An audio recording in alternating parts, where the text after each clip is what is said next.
sou nascido e criado na ilha desde criança. Quando eu tomava banho na praia ali, era tudo, sabe, tudo organizadinho. Hoje não, hoje parece que as coisas mudou muito. Hoje você ia daqui para ali, você tinha o que comer. Hoje a gente pesca, felizmente, para pagar as contas, para fazer as coisas. Não tem aquela pescaria que a gente ia antigamente e gostava, né? Tá um negócio crítico aberto.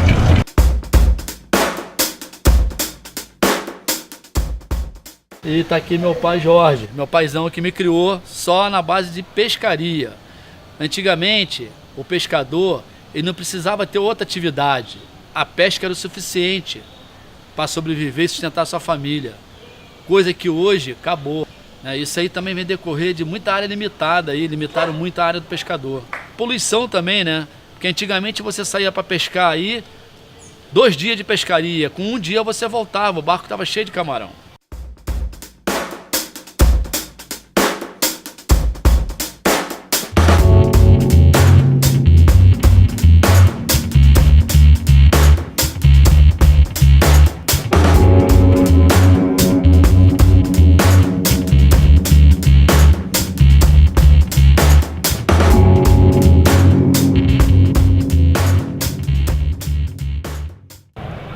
Até a década de 70, a economia da pesca aqui no estado do Rio de Janeiro era a segunda mais relevante do país. Nós só perdíamos para Santa Catarina. O estado de Santa Catarina, o estado do Pará, o Amazonas, outros estados do Nordeste, eles estruturaram a sua cadeia produtiva da pesca.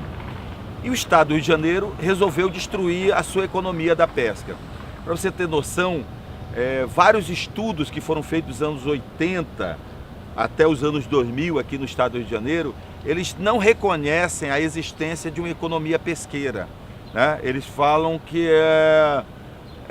o governo do estado diz que é uma economia decadente, é uma economia em extinção. E isso provocou, juntamente com esse processo de poluição intenso, na Baía de Sepetiba, na Baía de Guanabara, nas lagoas fluminenses, isso provocou um forte empobrecimento das comunidades pesqueiras. E com isso, uma invisibilidade. Então o pescador artesanal hoje, ele é um cidadão e uma categoria quase invisível nas políticas públicas, né?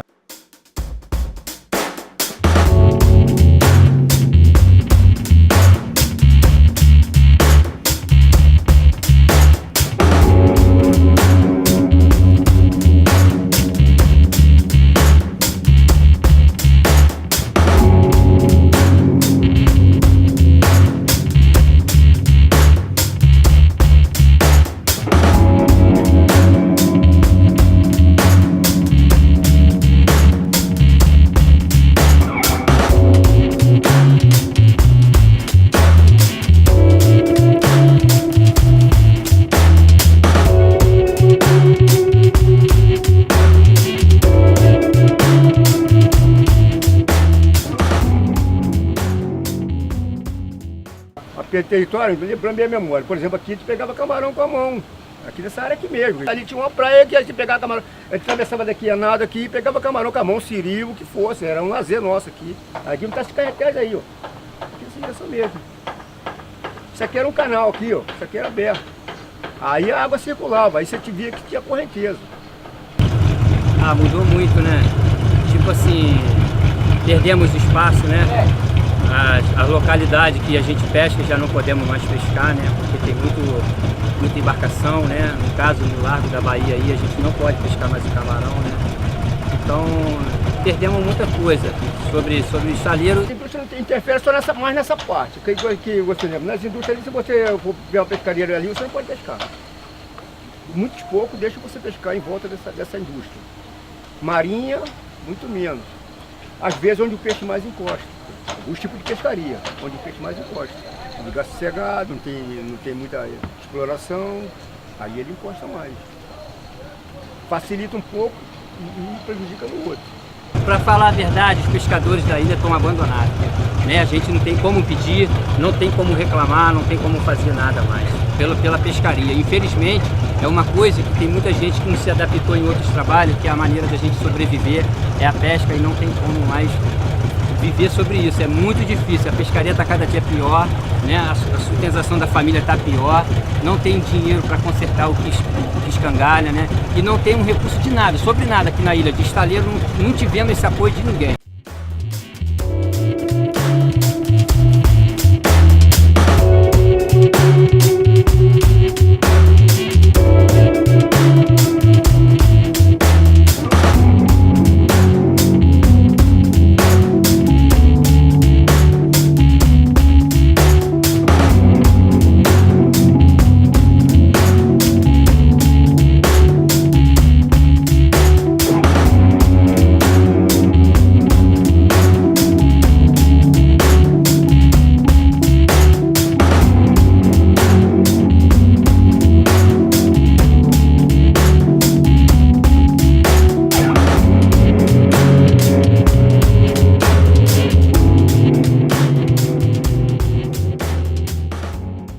O assoreamento é um fenômeno natural que ocorre em corpos de água, onde partículas transportadas pelo fluxo se depositam pelo fundo do rio, do leito. É um processo que pode ocorrer tanto no mar, como em lagoas, como também em rios e baías. No caso aqui da Baía de Guanabara, a gente tem um grande número de rios. Esses rios eles transportam uma grande quantidade de sedimentos que vêm em suspensão pela turbulência natural dessa água, né? Na medida em que eles encontram trechos de menor declividade, águas mais tranquilas, esse material tende a se depositar no fundo. E o acúmulo desse material ao longo do tempo gera o chamado assoreamento. Na medida em que a sociedade transforma a natureza e os rios transportam mais sedimentos devido à erosão, ao lixo, ao esgoto e uma série de materiais que chegam aos rios, esse material acaba se direcionando para as planícies do baixo curso e porventura chegam ao mar, ou no caso a Baía da Guanabara, né? E como a gente tem associado a esse fato, né, um grande número de embarcações abandonadas e aterros, né, que alteraram a dinâmica de corrente da Bahia, diminuindo a velocidade do deslocamento dessas águas, favorece ainda mais esse fenômeno de deposição das partículas, que é o assoreamento. Hoje o problema do assoreamento, a meu ver, é um dos mais graves aqui na Baía de Guanabara. Que é um tipo de poluição que a sociedade não vê, né? A origem desse assoreamento, que na verdade a Bahia está perdendo profundidade. Alguns trechos da Baía de Guanabara hoje, quando a maré está baixa, é possível andar a pé. A origem desse assoreamento foram os desmatamentos, né? O estado do Rio de Janeiro foi o que mais desmatou a Mata Atlântica. Nós temos apenas 7% da vegetação de Mata Atlântica, né? E isso se deu no período da colonização, um grande desmatamento aqui na região metropolitana toda, e depois disso um processo de urbanização sem planejamento algum, que trouxe também um grande aterramento do espelho d'água da Baía de Guanabara. A Baía de Guanabara perdeu aproximadamente 80 quilômetros quadrados, ou seja, 1/3 da Baía de Guanabara ela já foi aterrada. Pela ponte, lá naquele DPO um pouquinho pra cá, ali era um canal, tudo ali era canal. Onde essa água fazia isso. Era uma ilha, fecharam ali, com o tempo foi soreando ali, aí depois fecharam aqui. Aí acabou a passagem da água, a força da água, né? Acabou a força da água. Você vê que ela vem por aqui, vai até lá dentro, depois retorna sem força nenhuma. Dali pra lá ela tem uma forçazinha, agora pra cá não tem força nenhuma. Então o que tiver aqui, de sujeira aqui, ela vai ficar. Ela não tem força para levar. No meu tempo de garoto, você dava 2 passinhos na água e você já estava com a água te cobrindo. Agora você tem que fazer uma ponte daqui lá embaixo.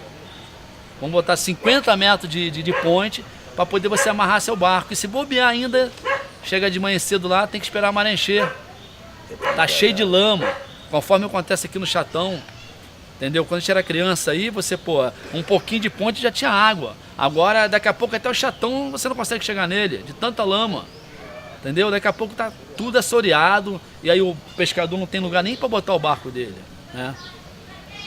Não tem. Aí o cara vai botar o barco dele aonde? Um exemplo aqui assoreamento aqui, isso aqui, ali, isso aqui dali tinha embarcação aqui dentro. Isso daqui tinha embarcação aqui dentro ali, ó. Ali agora virou uma manguezal. Isso aqui foi tudo assoreamento, porque fecharam aqui.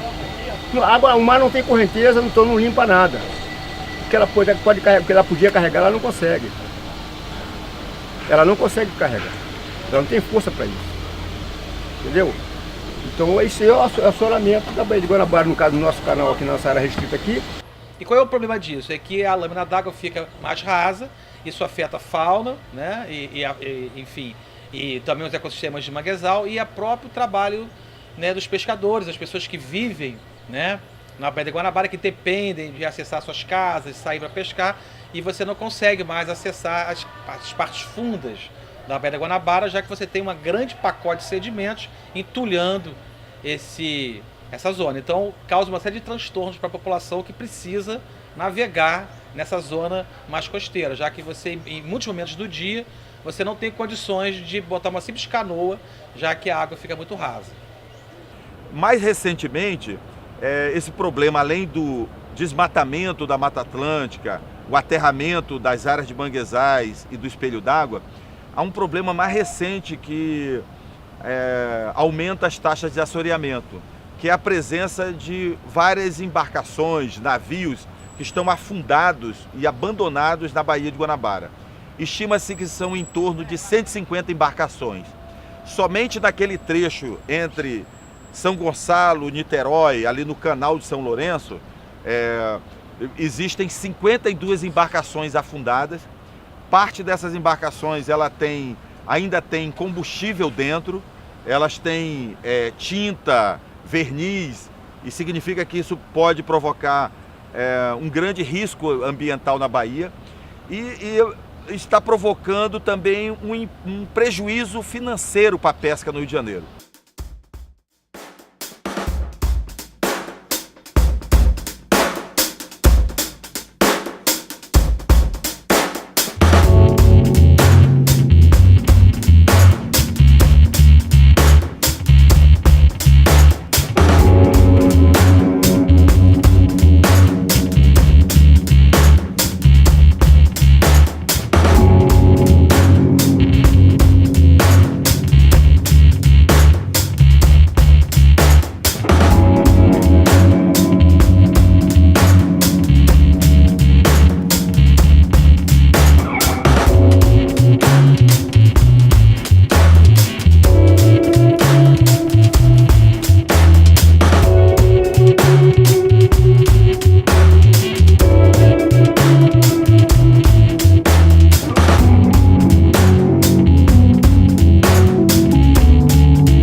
Eu acho que é a despoluição.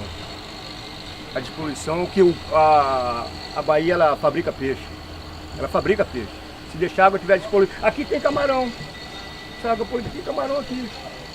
Os próprios garças mesmo pegam camarão aqui. E daqui depois ele sai.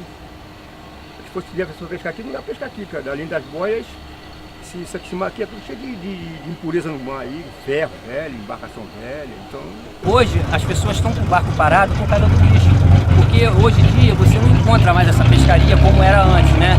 Então eu achava que tinha que ter uma autoridade para limpar a baía, o peixe melhor, dragar a baía, que tem que ter uma draga, né?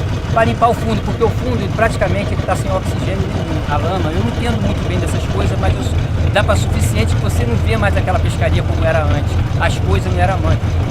Então, eu acho que é fundamental que o pescador artesanal ele se organize para resgatar a sua cidadania e a partir daí ele passe a cobrar políticas públicas do governo federal, do governo do estado e das prefeituras, né? Esse setor ele está bastante fragilizado, né? E se não houver uma reorganização deles, eu temo assim que os pescadores inclusive estão morando nas áreas mais empobrecidas da Baía de Guanabara, nas áreas onde não tem saneamento básico. O próprio programa de despoluição da Baía de Guanabara, que foi iniciado na década de 90, ele não incluiu um único centavo para apoiar a política pesqueira, por incrível que pareça. E não houve uma mobilização do setor pesqueiro para que esse quadro fosse revertido. se é água circular, automaticamente a própria baía ela limpa ela praticamente no decorrer de uns anos, ela limpa ela sozinha. Tirando as embarcações velhas e os ferros, o resto ela limpa sozinha. A força da maré ela leva. Entendeu?